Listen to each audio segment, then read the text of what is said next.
Innalillahi wa inna ilaihi raji'un. Kita lihat sajalah para petinggi kita sekarang bagaimana menyikapi hukum. Sebab saya dengar ada bargaining, orang takut teriak maling sapi karena DE maling wedus. Tidak berani teriak ada maling sapi karena dia maling kambing. Yang lain maling ayam, dikumpulin ternyata maling semua.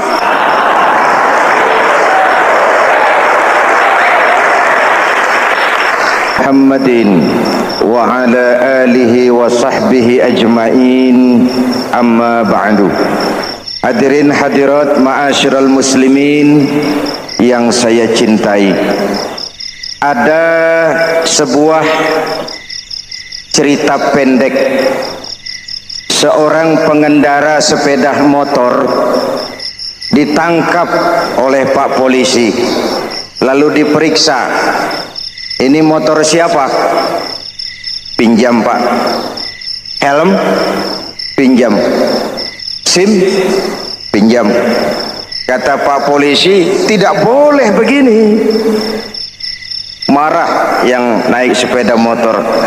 Pak Polisi bagaimana? Kok tidak boleh? Yang punya saja bilang boleh.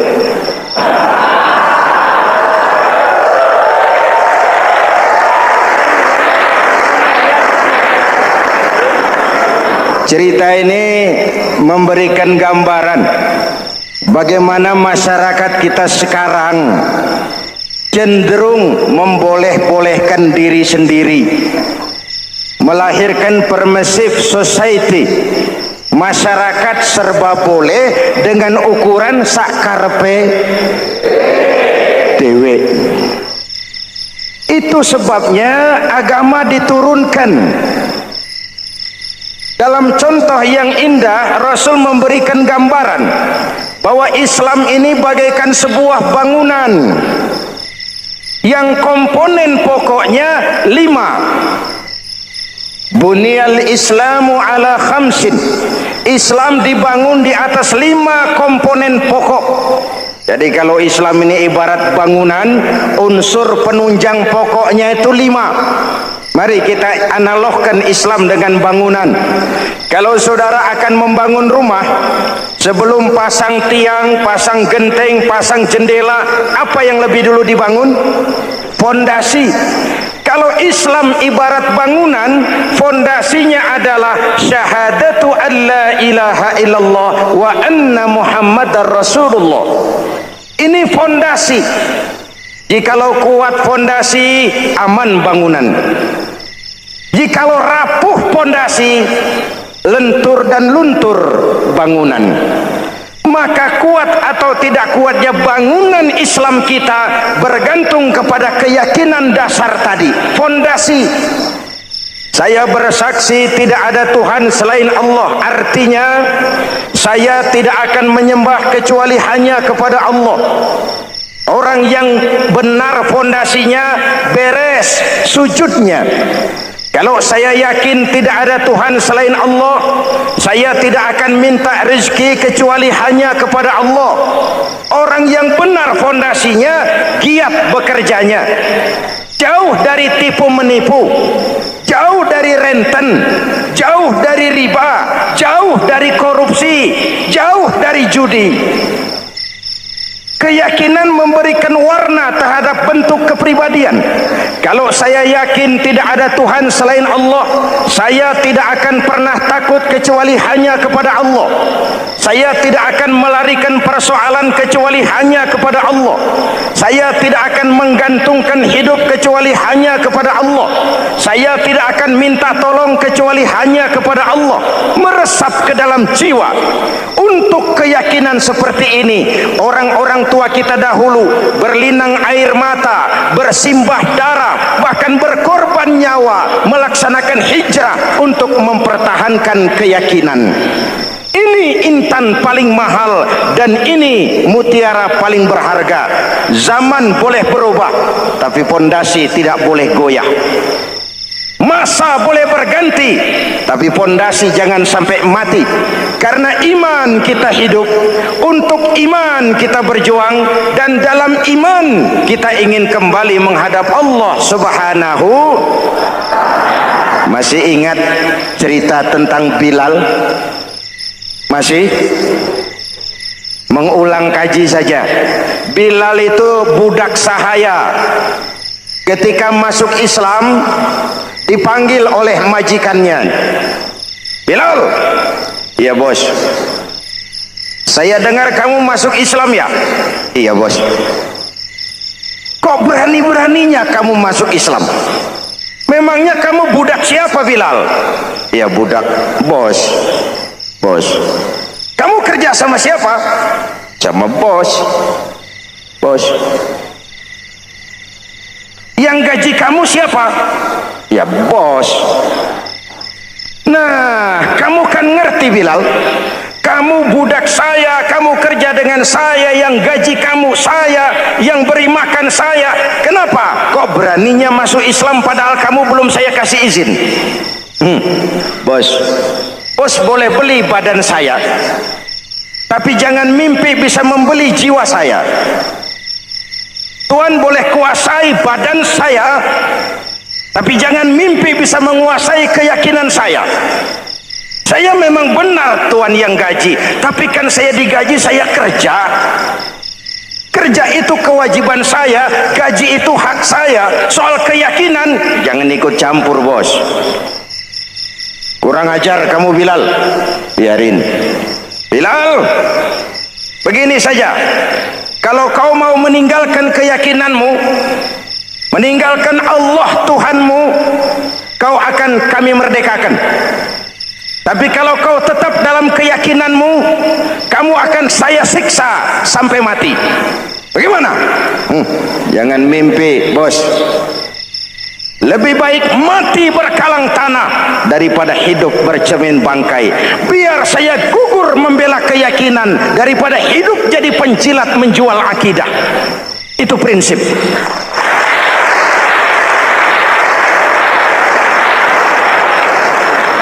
Gendeng kamu. Ayo siksa. Tangannya diikat, dihimpit dengan batu berat, dijemur dengan terik matahari padang pasir, terkelupas kulitnya, mengalir darah dari sekujur badannya, pecah bibirnya. Ayo Bilal, tetap bertuhan Allah dan kau akan mati di sini, atau kembali ke agama lama, kau jadi merdeka.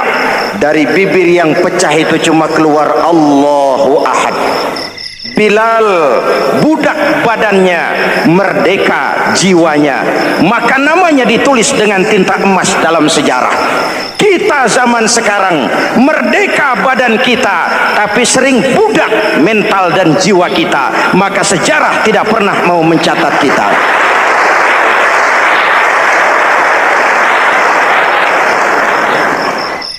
Ma'asyiral muslimin yang saya cintai, fondasi sudah. Lalu apa lagi?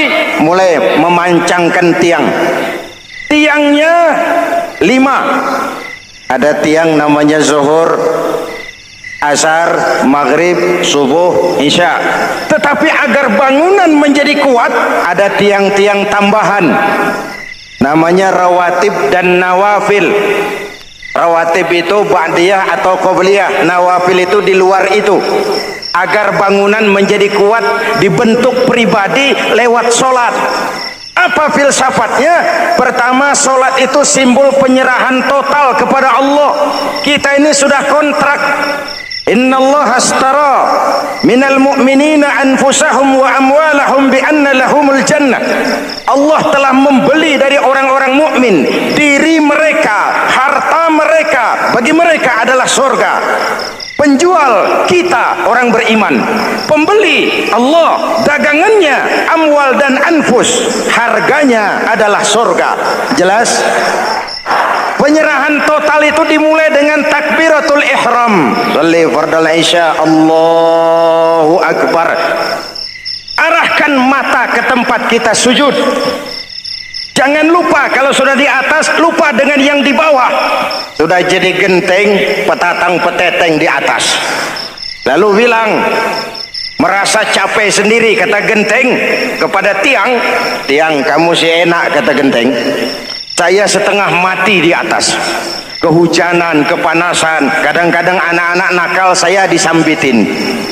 Kata Tiang, "Saudara Genteng, ngomong jangan sembarangan ya. Kamu kira kamu bisa nongkrong dan nangkring di atas itu gara-gara siapa, Genteng? Kan saya yang sokong dari bawah.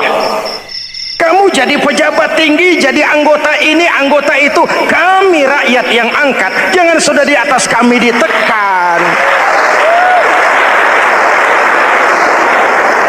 Jangan agama dijadikan topeng untuk kepentingan pribadi. Berpolitik untuk kepentingan agama, ayo, tapi menjual agama untuk kepentingan politik, itu yang merusak agama."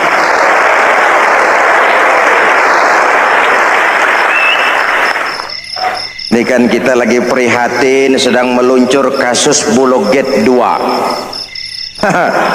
Innalillahi wa inna ilaihi raji'un. Kita lihat sajalah para petinggi kita sekarang bagaimana menyikapi hukum. Sebab saya dengar ada bargaining, orang takut teriak maling sapi karena DE maling wedus. Tidak berani teriak ada maling sapi karena dia maling kambing. Yang lain maling ayam, dikumpulin ternyata maling semua.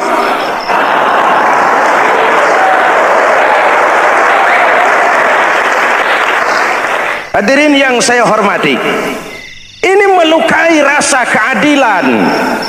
Oleh karena itu, sholat mengajarkan kepada kita dalam posisi berdiri, lihat tempat sujudmu, jangan menteleng terus ke atas lalu lupa dari mana kita berangkat. Itulah maknanya tawadhu, rendah hati, tidak melonjak angku dan sombong. Ada sebuah hadis Rasulullah bersabda, "Idza aradallahu biqaumin khairan," apabila Allah menginginkan kebaikan kepada satu bangsa, apabila Allah menginginkan kebaikan kepada satu kelompok rakyat, walla alaihim hulama'uhum, maka yang naik jadi pemimpin adalah orang-orang yang santun, orang-orang yang lemah lembut, bukan orang yang menggunakan kekerasan dan tiran, sedikit-sedikit main pecat. Itu terlambat lahir. Mestinya lahir di zaman Hitler, mestinya lahir di zaman Benito Mussolini, atau kalau mau lebih klasik lagi di zaman Fir'aun. Kalau Allah menginginkan kebaikan kepada satu masyarakat, satu bangsa, satu negara, naiklah orang-orang yang santun, yang ngayomi, yang menjadi solusi dan jalan keluar untuk kepentingan rakyatnya, mampu memberikan keteladanan. Saya tertarik dengan pidato Presiden Cina pada saat dilantik. Cina, Presiden Cina pasti tidak tahu Pancasila, pasti tidak kenal Islam, tapi pidato pelantikannya, berikan saya 100 peti mati, yang 99 akan saya pakai buat koruptor, yang satu akan saya pakai sendiri kalau kamu lihat saya tidak benar. Luar biasa. Yang diperlukan sekarang ini keteladanan, hulama'uhum, sikap ngayomi, mencari jalan keluar, bukan memamerkan kekuasaan, memamerkan kekuatan, arogansi, menghormati perbedaan. Itu ciri demokrasi. Lalu wa qada bainahum ulama'uhum, yang memutuskan hukum adalah pakarnya, ulamanya, mengambil keputusan secara profesional sehingga rakyat beroleh apa yang namanya kepastian hukum, merasa hidup terlindungi, aman dan nyaman. Lalu yang ketiga, wa ja'alal mala fi askhiyaihim, peredaran harta, pergerakan ekonomi berada di tangan orang-orang yang pemurah, yang tidak mau kaya sendiri, tidak mau senyum di atas penderitaan orang lain, menari di atas bangkai saudaranya. Hadirin yang saya hormati, ini cirinya. Tapi sebaliknya kata Nabi, wa idza aradallahu biqaumin syarran, apabila Allah menghendaki kejelekan, keburukan bagi satu bangsa, walla alaihim sufahauhum, yang naik jadi pemimpin orang-orang durjana, orang-orang kurang ajar, tapi dipoles dengan topeng yang bagus. Ini musim topeng. Musim apa? Topeng. Topeng itu apa perlunya? Menyembunyikan wajah asli. Sekarang ini Dracula berwajah Arjuna. Ini musim topeng. Kita rakyat harus hati-hati dan punya filter, mampu memilah dan memilih. Walla alaihim sufahauhum wa qada bainahum juhaluhum, yang memutuskan hukum, yang mengambil keputusan orang-orang bodoh. Wa ja'alal mala fi bukhalaihim, peredaran harta, peredaran ekonomi jatuh di tangan orang-orang yang bakhil, yang tidak punya konsep menciptakan kemakmuran yang merata bagi seluruh rakyat Indonesia.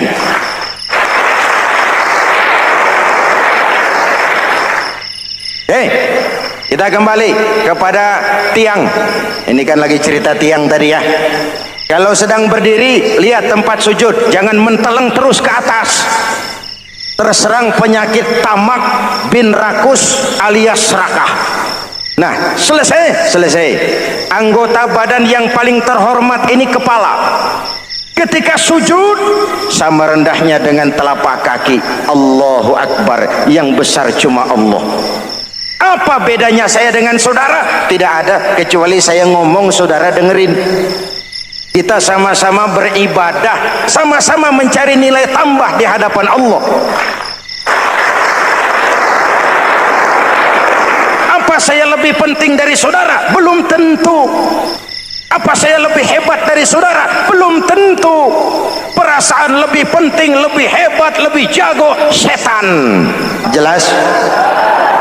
Ayo tundukkan kepala, dia sama rendahnya dengan telapak kaki kita. Yang besar cuma Allah. Allahu Akbar. Lalu diakhiri dengan menebarkan salam. Assalamualaikum warahmatullah. Assalamualaikum warahmatullah.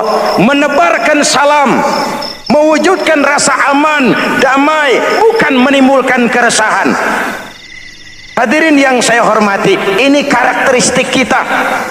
Selesai sholat, kembali ke masyarakat, ajaran salam diterjemahkan. Apa? Rasulullah sallallahu alaihi wasallam bersabda, "Ufsus salam, wasilul arham, wa at'imut ta'am, wa sallu bil laili wan nasu niyam, tadkhulul jannata bisalam." Pertama, ufsus salam, tebarkan salam. Tebarkan salam itu bukan cuma kalau ketemu orang, assalamualaikum, assalamualaikum. Ya, itu zahirnya. Tetapi hidup di tengah masyarakat memberikan rasa aman, rasa damai, menjadi pengayom bagi lingkungan, menjadi rahmah bagi semesta. Dalam Islam jangankan manusia, binatang saja dilindungi kok. Betul? Betul? Coba kalau belajar istinja itu kan makruh buang air kecil di tanah yang berlubang. Kenapa? Pertama, melindungi binatang yang ada dalam lubang. Siapa tahu di lubang yang saudara kencingi ada semut sedang rapat. Membahas Bologet jilid 2. Apa dosanya lalu mati dikencingi? Ini namanya rahmatan lis semut. Binatang saja dilindungi. Ada hadis Kalau kamu menyembelih hewan, sembelilah dengan cara yang terbaik. Jangan menyembelih ayam dengan pisau tumpul. Ini ajaran apa? Ajaran tentang peri kebinatangan. Rahmatan, memberikan rahmah, salam, keselamatan dan kedamaian kepada masyarakat lingkungan. Itu misi seorang muslim.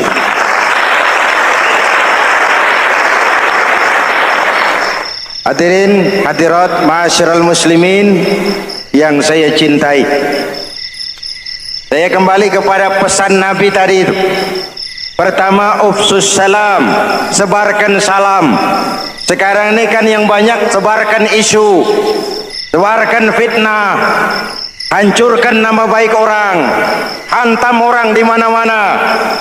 Padahal yang diajarkan ufsus salam, sebarkan perdamaian, bukan permusuhan. Cari kebenaran, bukan kemenangan. Lalu yang kedua, wasilul arham, sambungkan silaturahmi, tegakkan semangat kekeluargaan dan persaudaraan.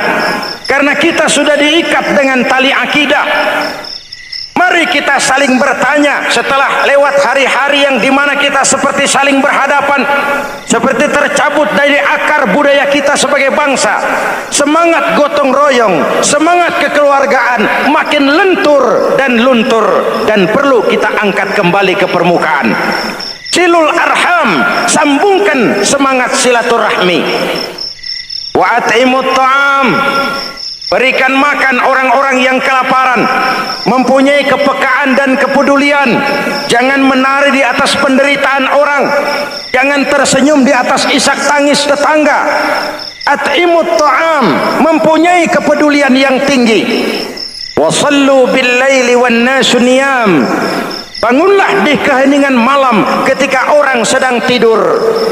Istilah saya, kalau mau telepon Allah, jangan lupa nomor teleponnya itu 44342, jumlahnya 17, zuhur, asar, maghrib, isya, subuh, 44342. Jangan ragu-ragu, kalau angka cukup telepon sambung, kalau angka kurang hati-hati salah sambung. Pak, mau sambung yang lebih cepat bagaimana? Bisa, selain nomor itu coba pakai sambungan langsung jarak jauh, namanya SLJJ. Kapan? Tengah malam. Kenapa tengah malam? Lebih murah, lebih murah. Saluran kosong, telepon jarang yang pakai, orang banyak tidur. Wa minal laili fatahajjad bihi nafilatan lak asa ayyab'atsaka rabbuka maqaman mahmuda. Nun, di keheningan malam bangun. Seperti bapak-bapak, ibu-ibu sering bangun tengah malam ya Bu? Ya. Ngapain? Kalau bangun tengah malamnya sih saya percaya, cuma urusannya apa? Kira bangun tengah malam mau tahajud, malaikat sudah mau nulis, cuma buang air kecil, tidur lagi. Hampir salah tulis saya.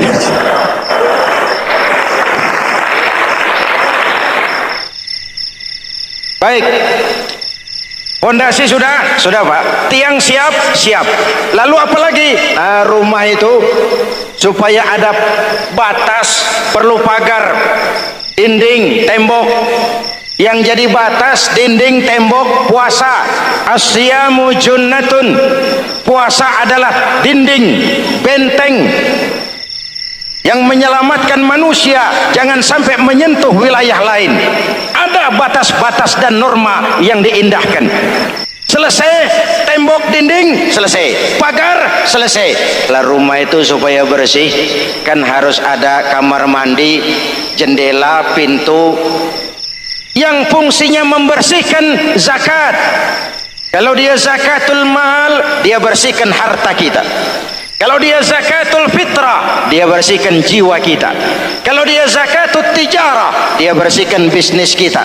Kalau dia zakatul ma'adin, dia bersihkan barang tambang kita. Karena itu dalam kitab-kitab fikih dikatakan zakat itu adalah harta yang tu'khazu min aghniyaihim wa turaddu ila fuqaraihim. Diambil dari yang kaya, diserahkan. Hukum diatur menurut selera orang yang sedang berkuasa. Maka yang benar bisa jadi salah, yang salah bisa jadi benar. Kalau untuk rakyat, hukum itu tajam bukan main, cepat sekali dilaksanakan. Tapi giliran menengah ke atas yang gedean dikit berbuat salah, hukum tompul. Tapi ada orang-orang tertentu yang agunannya palsu, jaminannya palsu, bawa kata belece, bukan cuma miliaran, triliunan kredit bisa keluar. Terluka rasa keadilan, hilangnya kesempatan. Rakyat cuma dapat kesempitan, jarang dapat kesempatan.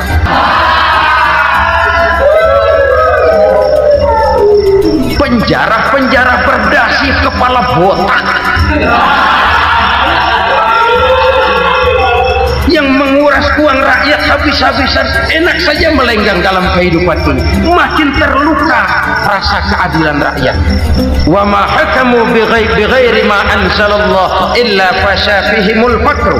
Kalau hukum yang diterapkan sudah menyimpang dari keadilan yang diajarkan Allah, bertebaranlah kemiskinan di mana-mana. Assalamualaikum warahmatullahi wabarakatuh.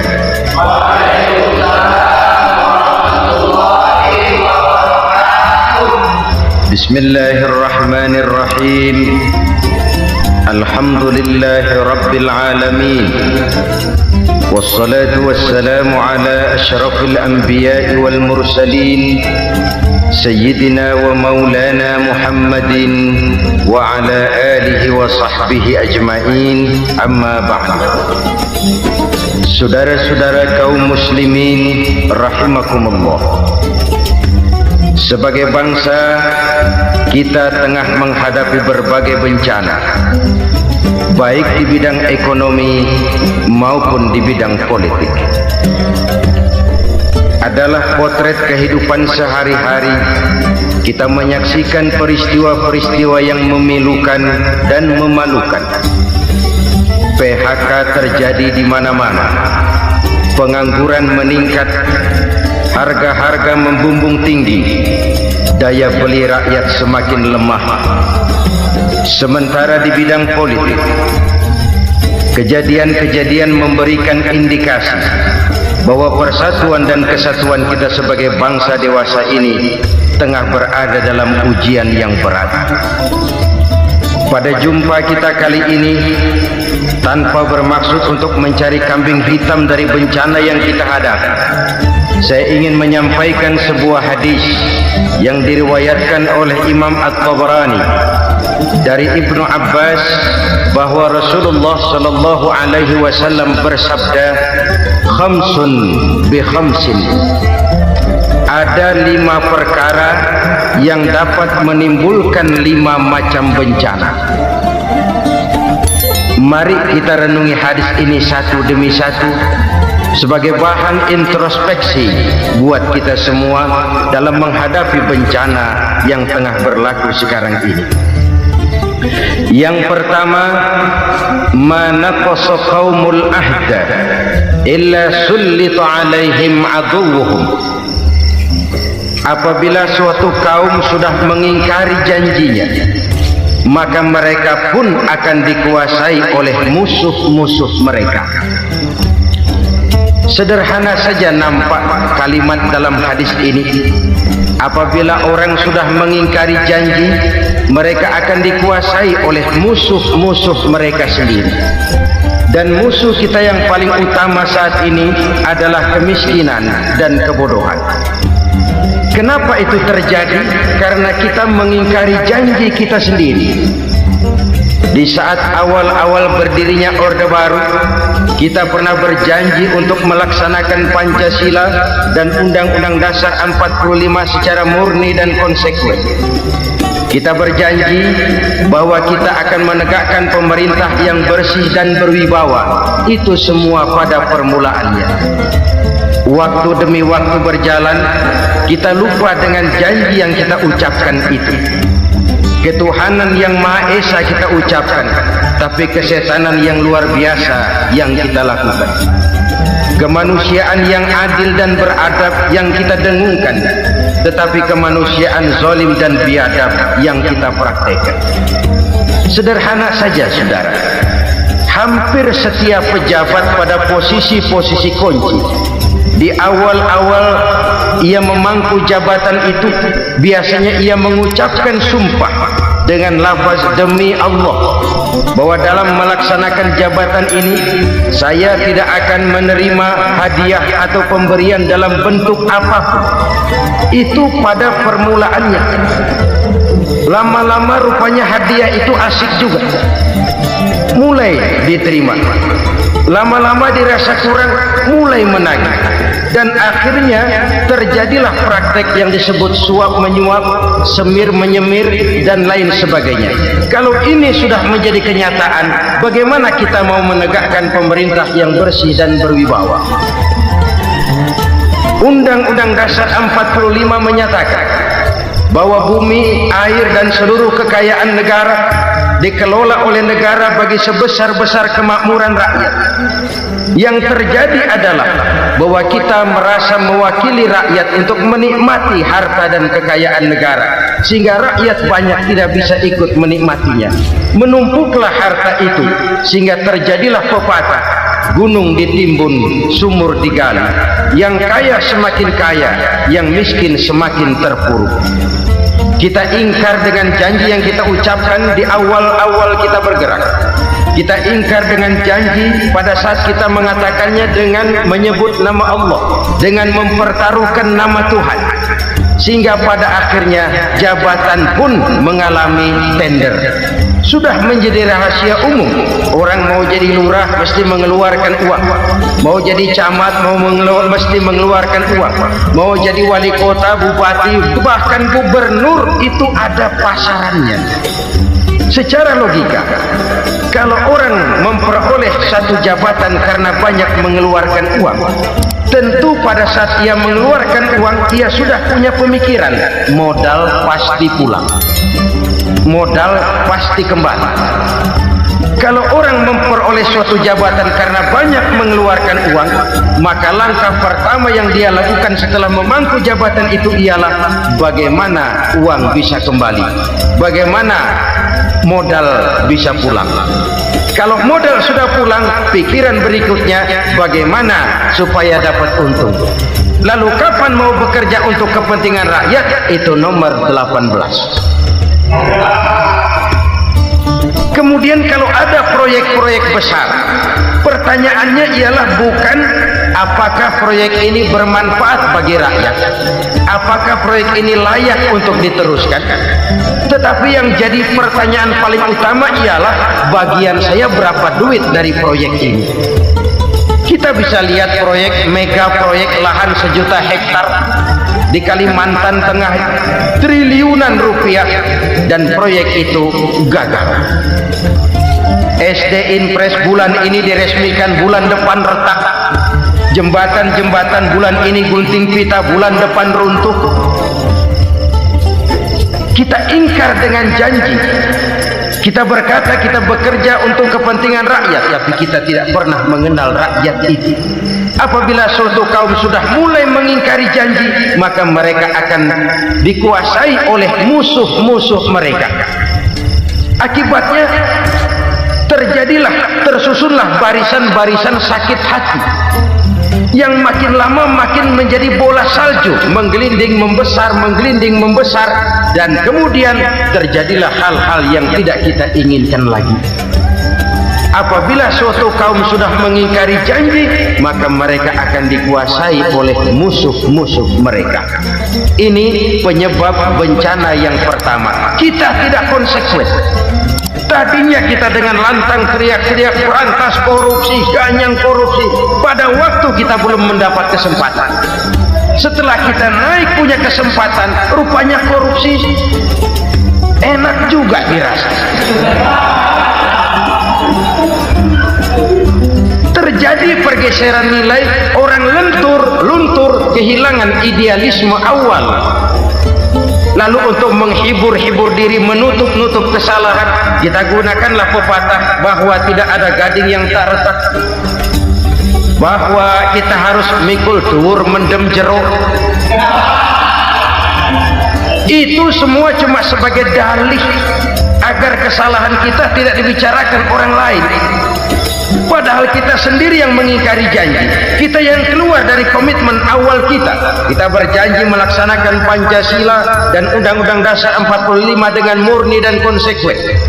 Kita berjanji untuk menegakkan pemerintah yang bersih dan berwibawa. Namun dalam kenyataannya itu tidak kita laksanakan dengan sebagaimana mestinya.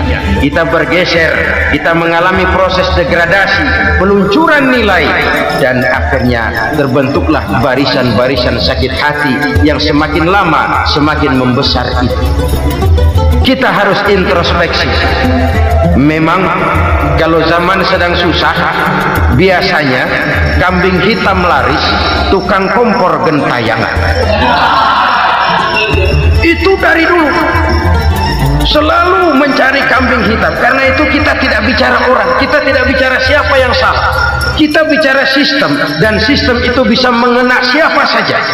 Kalau orang sudah mulai mengingkari janji, bergeser dari komitmen awal, itu sudah mulai ya mengalami proses peluncuran, proses degradasi. Ini penyebab yang pertama. Kita tidak lagi konsekuen bahwa bumi, air, sumber daya alam adalah milik negara, dikuasai oleh negara, digunakan bagi sebesar-besar kemakmuran rakyat. Ternyata rakyat yang makmur itu tidak merupakan gambaran yang menyeluruh dari rakyat kita. Undang-undang dasar kita menganut ekonomi kekeluargaan, tapi yang kita praktekkan adalah ekonomi keluarga. Kalau bukan keluarga nggak dapat proyek, kalau bukan keluarga nggak dapat macam-macam. Kekeluargaan kita rubah menjadi keluarga, timbullah penyakit nepotisme. Kita bergeser, kita ingkari janji, dan kita anggap kita atasnamakan rakyat. Rakyat cuma sekedar jadi adres, rakyat cuma sekedar jadi alamat, tetapi kehidupan mereka tidak banyak berubah dan tidak banyak terangkat. Kaum muslimin rahimakumullah, ini penyakit yang pertama, penyebab bencana yang pertama. Yang kedua, kata Nabi, wa ma hakamu bighairi ma anzalallah. Apabila hukum yang diterapkan sudah tidak lagi bersumber dari hukum Allah, illa fasya fihimul faqr, maka akan bertebaranlah kemiskinan di mana-mana. Ini artinya apa? Apabila hukum tinggal sebuah stempel, apabila hukum sudah diatur menurut kepentingan, apabila hukum sudah tidak lagi ditegakkan secara adil, maka kemiskinan merambah di mana-mana. Hukum diatur menurut selera orang yang sedang berkuasa, maka yang benar bisa jadi salah, yang salah bisa jadi benar. Hukum dalam kenyataan hidup berlaku seperti pisau. Pisau itu kan saudara lihat, yang namanya pisau dimanapun itu tajamnya ke bawah, ke atas tumpul. Kalau hukum itu kalau untuk rakyat, hukum itu tajam bukan main, cepat sekali dilaksanakan. Tapi giliran menengah ke atas yang gedean dikit berbuat salah, hukum tumpul. Hukum pura-pura tidak dengar, akibatnya terluka rasa keadilan rakyat. Satu kasus rakyat diam, dua kasus rakyat diam, tiga kasus rakyat diam, kasus terakumulasi di hati rakyat, luka rasa keadilan, dan itu menjadi sumber bencana. Penjarahan kita tidak setuju itu, tapi kita harus melihat kausalnya. Itu kan tidak berdiri sendiri, itu kan karena terlukanya rasa keadilan rakyat melihat kesempatan ini tidak merata. Kalau rakyat ini yang ngajukan kredit ke bank, walaupun jumlahnya cuma jutaan, ratusan ribu, susahnya 17 setan. Tapi ada orang-orang tertentu yang agunannya palsu, jaminannya palsu, bawa kata belece, bukan cuma miliaran, triliunan kredit bisa keluar. Terluka rasa keadilan, hilangnya kesempatan. Rakyat cuma dapat kesempitan, jarang dapat kesempatan. Dari lukanya rasa keadilan ini, memang ya entah lipstik, entah basa-basi, dibentuklah tim ini, dibentuklah badan pengawas ini, dibentuklah tim ini. Kalau membentur tahu, hancur tahu.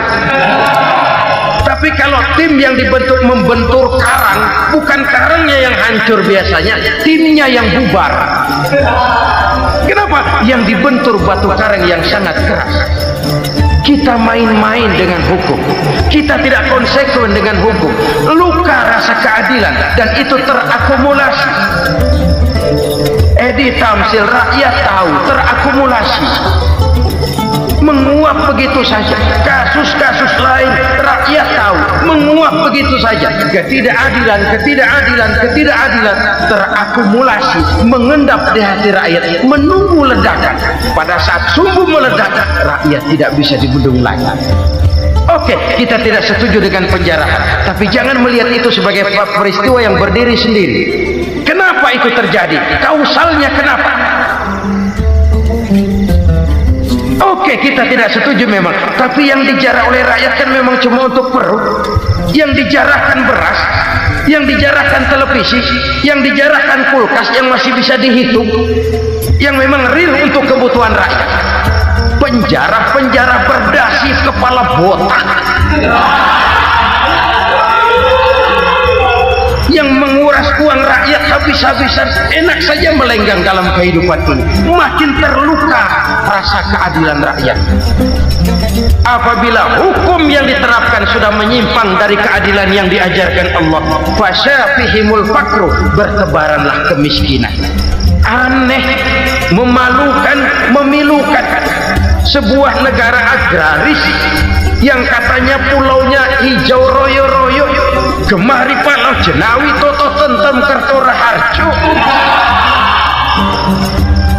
yang tahun 93 pernah mendapat penghargaan dari FAO, Badan Pangan Sedunia, sebagai negara yang berhasil dalam swasembada pangan. Sekarang ini kita terpaksa betul beli beras dari Vietnam, beli beras ke Kamboja, beli kedelai dari Kamboja. Kenapa? Lahan sawah kita habis ditanami pabrik. Teknologi kita, teknologi loncatan yang non-applied, tidak terpakai oleh kita. Lantas lahan yang tidak bisa kita tanami, kita paksakan lahan-lahan gambut menjadi tanah pertanian yang subur dengan biaya triliunan, dan kita gagal. Kita cari jarum dan kapak hilang. Kita mau jadi negara industri dengan loncatan teknologi yang maju, kita lupakan pola pijak kita sebagai negara agraris, dan akhirnya kita kecolongan. Lihatlah dewasa ini, rakyat kita antri sembako di mana-mana. Di sebuah negara agraris, ketidakadilan melahirkan kemiskinan, kemiskinan moral dan kemiskinan material. Kemiskinan moral, rakyat nggak percaya lagi sama pejabat. Rakyat mengalami krisis figur. Orang ala lu ngomong dah main ember.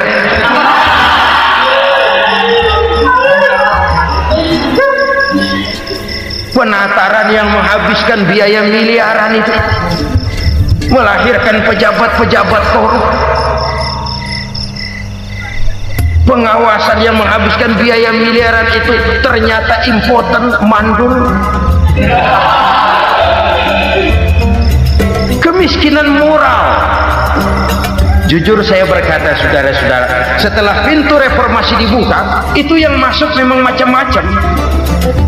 Ada yang memang punya tujuan murni, konsekuen, dan punya konsep. Ada yang nunggu di tikungan, begitu mobil lewat nyamber pintu. berangkat ikut reformasi. Ada yang memanfaatkan momentum mumpung untuk nyampein unek-unek, ngerti enggak, pokoknya ngomong, sehingga keadaan semakin rancu, kebingungan semakin menjadi-jadi, masalah yang paling urgen tidak terselesaikan. Sekarang ini orang berpikir mendingan jadi pala ular daripada jadi buntut macan. Buntut macan memang hebat macan, tapi kalau buntutnya cuma ugel-ugel di belakang buat apa? Mendingan jadi pala ular kecil juga nyaplok. Artinya ya biar kecil juga kalau punya partai kan gagah. Lalu rame-rame bikin partai kayak bikin arisan. Orang makin mengalami dislokasi. Semua mau jadi pahlawan, semua mau nomor satu, semua ngomong. Iya kalau bidangnya, kalau bukan makin rancu. Marilah lewat kesempatan ini saya mengajak kita untuk tahu diri. Biarkan politisi ngomong politik, biarkan ekonom menata ekonomi, biarkan praktisi bicara soal hukum, biarkan rakyat munajat, istighfar, mohon pertolongan Allah. Tahu diri kita. Kalau memang ayam, kukuruyuk aja dah. Kalau memang kucing, ayo ngeong. Kalau kambing, silahkan ngembe. Udah tahu ayam, ngeong bunyinya. Suaranya palas, orang nggak ngerti, bingung, makin menjadi-jadi. Ibarat kesebelasan sepak bola bangsa kita sekarang ini, rame-rame mau bikin gol, kiper ikut nyerang sekarang. Memilukan dan bahkan memalukan. Wa ma hakamu bighairi ma anzalallah illa fasyafihimul fakru. Kalau hukum yang diterapkan sudah menyimpang dari keadilan yang diajarkan Allah, bertebaranlah kemiskinan di mana-mana. Coba sekarang ini yang punya duit bingung, apalagi yang kagak punya duit. Yang pengusaha gede ngeluh, apalagi yang pengusaha pas-pasan. Yang kagak punya beras, yang punya beras saja masih bingung, apalagi yang nggak punya beras. Ini sudah demikian merata. Dulu kita kagum mendengar konglomerat kelas wadah, kelas-kelas yang seakan-akan cuma ada dalam khayalan mereka, punya kekayaan miliaran dolar, triliunan. Sudahlah, seolah-olah nggak terjangkau sama kita. Weh, ternyata yang gede-gede itu juga gede utangnya.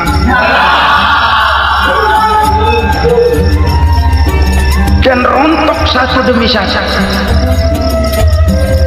Ternyata rakyat selama ini cuma dialamatkan, cuma dijadikan adres. Rakyat yang tidak banyak ngerti persoalan ini harus menanggung hidup ini begini berat, harus menanggung beban hidup ini begini tinggi.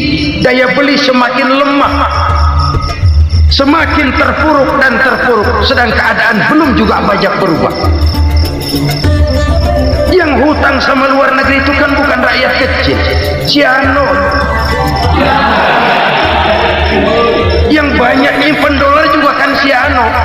Rakyat kecil bocah kampung mah jangankan nyimpen dolar, ngelihat juga tumben. Kemana kita mesti bercermin? Sekali lagi saya mengatakan maaf, kita tidak bermaksud mencari kambing hitam. Karena itu kita tidak bicara orang, kita bicara sistem, kita bicara keadaan. Beginilah yang dikatakan Nabi, penyebab timbulnya bencana, hukum yang ditegakkan tidak lagi berorientasi kepada keadilan, tapi berorientasi kepada kepentingan. Akhirnya bentuk hukum seperti pisau, tajam ke bawah, tumpul ke atas. Hukum cuma buat rakyat kecil, tetapi kelompok menengah ke atas kadang-kadang kebal dari perlakuan hukum. Maka bertebaranlah kemiskinan. Iya, kemiskinan moral berupa lukanya rasa keadilan. Kalau rasa keadilan terluka, orang kan nunggu kesempatan, saudara. Iya, dia nggak bisa ngomong, Iya dia nggak sanggup action, iya dia nggak bisa tunjuk rasa, tapi hatinya kan kapan ada kesempatan, kapan ada waktu, tunggu, hatinya mesti begitu. Sehingga begitu ada kesempatan, terjadilah hal-hal yang tidak terhindarkan. Dan itu ekses, bukan reformasi. Jangan seperti sebuah dialog saya dengan seorang abang beca. Saya bertanya, bang, ya, abang tahu nggak reformasi? Tahu. Ustaz, apa? Pembakaran. Terus penjara, lalu perkosaan.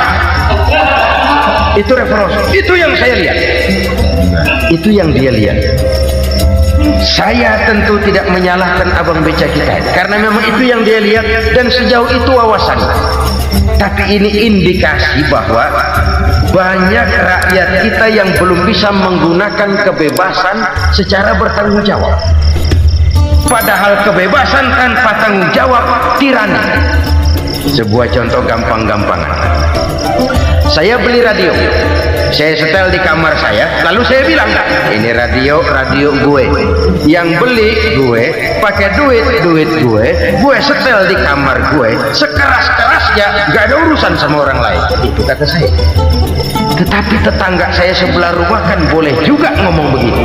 Kata tetangga saya, ini mata gue, yang ngantuk gue tidur di kamar gue, kenapa suara radio lu nyampe kemari? Artinya apa ini? Kebebasan saya nyetel radio dibatasi oleh kebebasan tetangga saya yang mau tidur.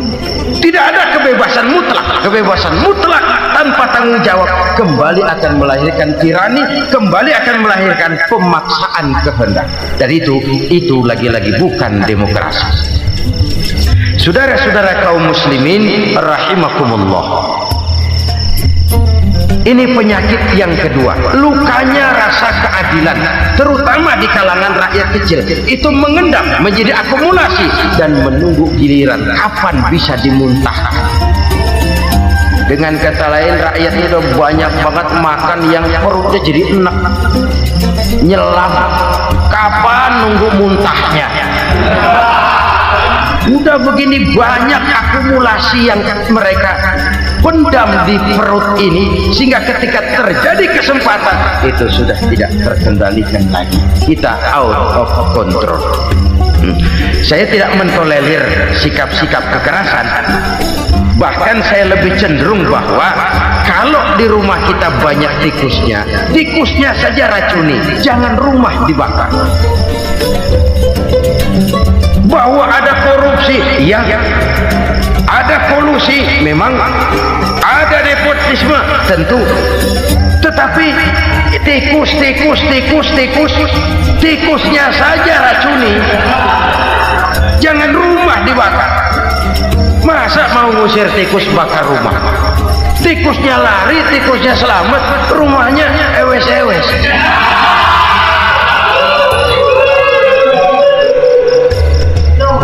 Tikus selamat, rumah nggak punya, masalah nggak terselesaikan dengan sebagaimana yang kita harapkan. Kita sepakat ini negara hukum, dan di hadapan hukum semua manusia itu sama. Itu prinsip yang diajarkan Allah. Al-musawat bainan nas fi takalifil ahkam. Semua manusia sama dalam berhadapan dengan hukum Allah Subhanahu wa ta'ala. Kalau hukum sudah pandang bulu, itu jelas yang enak yang banyak bulunya. Siapa yang banyak bulunya? Monyet. Kalau hukum pandang bulu, monyet keenakan. Saudara-saudara kaum muslimin rahimakumullah, introspeksi. Mari kita bercermin bagaimana perjalanan hukum selama ini. Kalau introspeksi ini kita temukan, lalu ada upaya untuk memperbaiki diri. Jangan menggunakan tak ada gading yang tak retak, mikul duwur mendem jero untuk menutup-nutupi kesalahan orang. Padahal kesalahan itu sedemikian besar. Padahal rakyat kita tiap hari antri sembako. Ada yang sehari sekali makan, ada yang makan sudah bercampur tiwul, ada yang nasi sudah dicampur pisang, balik jadi orok lagi. Macam-macam upaya rakyat untuk menangsal perut ini. Lalu rakyat ditenang-tenangkan, lebih baik puasa Senin Kemis sambil menghadapi krisis ekonomi. Kenapa rakyat yang disuruh puasa? Kenapa bukan pejabatnya yang puasa lebih dulu untuk kemakmuran rakyat? Kalau rakyat yang memang perutnya udah gepeng disuruh puasa, makin krempeng perut. Artinya pejabat harus punya sense of politics. Ya, tidak ada puasa itu kan tidak cuma Senin Kemis saja. Puasa itu puasa perasaan, puasa menghargai perasaan yang sedang kondisi yang sedang dihadapi oleh rakyat.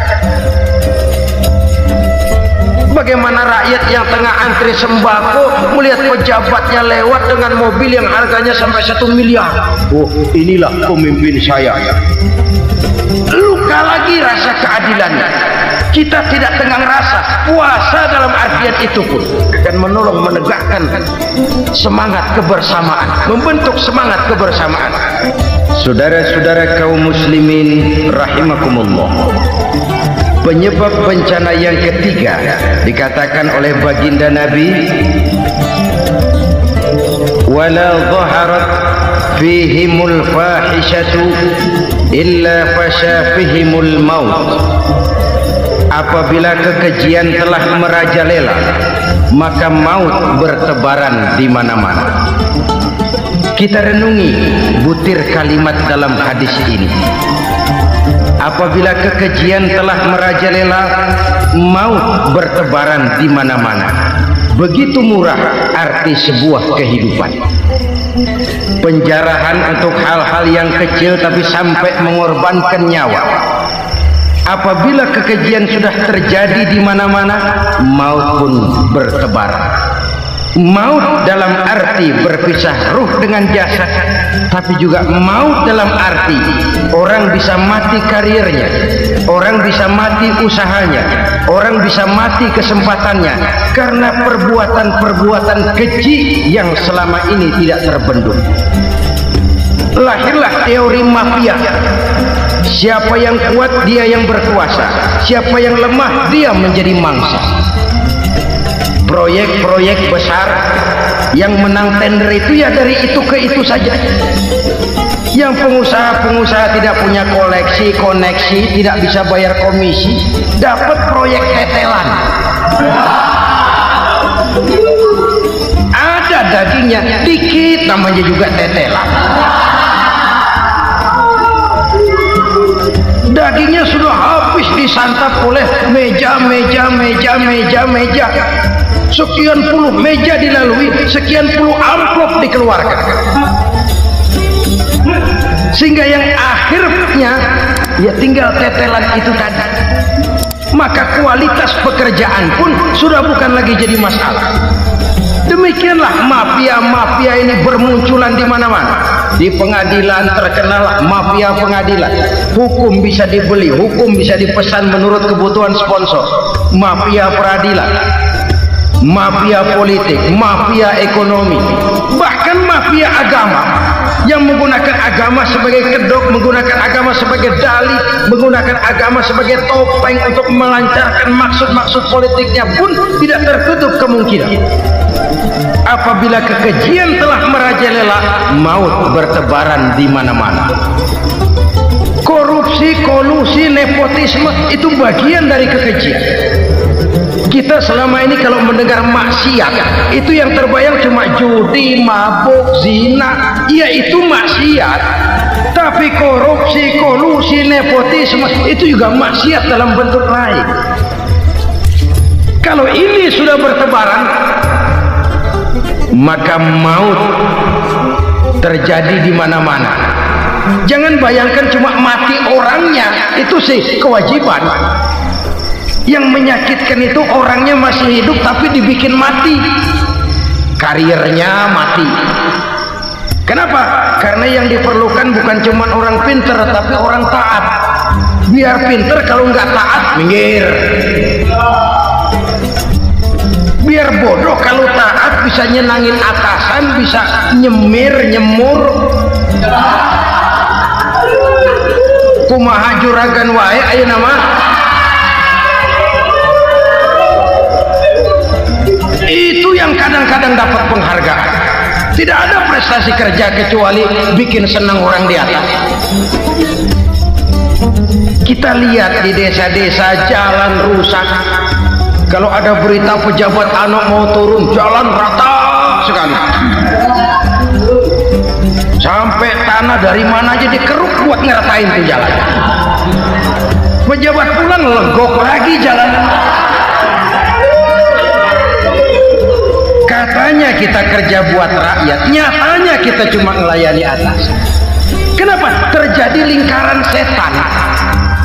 Seperti kata lagu Dul Sumbang itu, mahasiswa takut sama dosen, dosen takut sama dekan, dekan takut sama rektor, rektor takut sama menteri, menteri takut sama presiden, presiden takut sama mahasiswa. Lah muter balik lagi, lingkaran setan, lingkaran setan. Saudara-saudara kaum muslimin rahimakumullah, kekejian yang merajalela, praktek-praktek mafia yang tertuang dalam kehidupan sehari-hari menyebabkan orang mati karirnya, jasad masih hidup, karir mati, itu menyakitkan. Mati bisnisnya.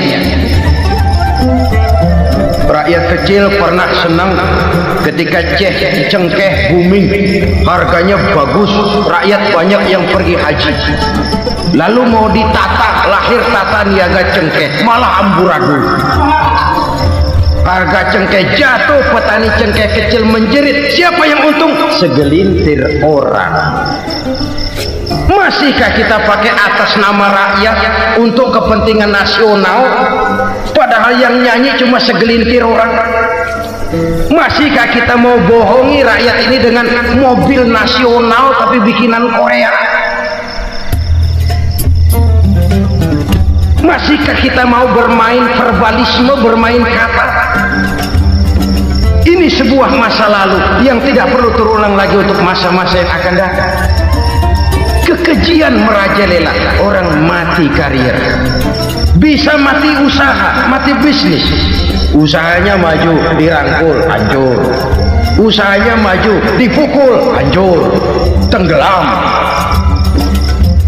Bahkan yang memilukan dan memalukan badan-badan usaha milik negara itu dikebiri sedemikian rupa sehingga tidak menghasilkan hal-hal yang bermanfaat buat negara.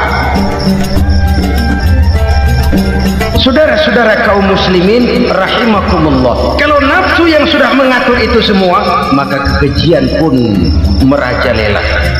Orang sudah pakai teori mafia, yang kuat dia yang menang, yang kuat dia yang berkuasa, yang lemah silakan minggir di sudut-sudut kehidupan. Kalau kekejian seperti ini merajalela, maut bertebaran di mana-mana. Banyak orang mati karirnya, banyak orang mati usahanya, banyak orang mati imajinasinya. Sekarang ini dalam dunia seni yang banyak karyawan seni, bukan seniman. Seniman itu kan dilahirkan, lain seniman, lain karyawan seni. Sekarang yang banyak karyawan seni, bukan seniman. Mati karir, mati imajinasi, mati improvisasi, sehingga kehidupan persis sinetron. Sinetron itu yang kita lihat rumah mewah, yang kita lihat rumah bagus, nggak pernah kita lihat di sinetron kita ini rakyat antri sembako. Kita dijejali hal-hal yang indah, yang wah, yang membuat kita tenggelam dalam gaya hidup instan, tenggelam dalam gaya hidup wah. Kita lupa dengan realitas keseharian di tengah-tengah masyarakat kita. Lahirlah kelompok-kelompok selebritis, dibesarkan oleh berbagai media. Selebritis, film aja masuk koran, film.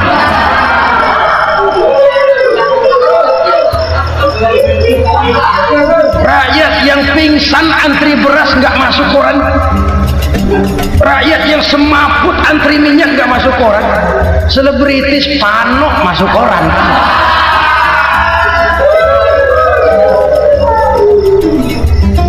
Kita besarkan hal-hal kecil, kita kecilkan hal-hal besar. Kenapa? Kita mengejar oflah, kita profit oriented, tidak lagi berorientasi kepada realitas hidup yang kita hadapi ini. Kalau kekejian sudah merajalela, kata Nabi, maka maut bertebaran di mana-mana.